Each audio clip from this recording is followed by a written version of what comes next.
پھر جو آپ کے یہاں مذہب کی دخل در اندازی ہوئی، زندگی کے سارے خواب 70 حوروں سے منسوب ہو گئے، 70 حوروں سے منسوب ہو گئے۔ آپ کہتی ہیں کہ جستجو کی ضرورت ہے، آپ کے وزیر اعظم کہتے ہیں کہ سکون تو قبر میں ملے گا،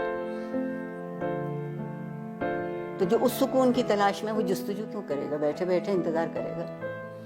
ہمارے یہاں پیمانے بدلتے ہیں، ہمارے یہاں معیار بدلتے ہیں، اور جس معاشرے میں انصاف نہیں ہوتا وقت کی مصلحت ہوتی ہے، اور جس معاشرے میں ہر کوئی ریاست کا شہری نہیں ہوتا اور اس کے حق برابر نہیں ہوتے کیونکہ اس کا رنگ یا اس کی نسل یا اس کا عقیدہ یا اس کی زبان ہم سے الگ ہے، تو آپ بتائیے وہاں لوگ ڈھنگ کی زندگی کیسے گزاریں گے؟ اور سوشل میڈیا اگر آپ مجھ سے پوچھیں تو بندر کے ہاتھ ادرک آئی ہے،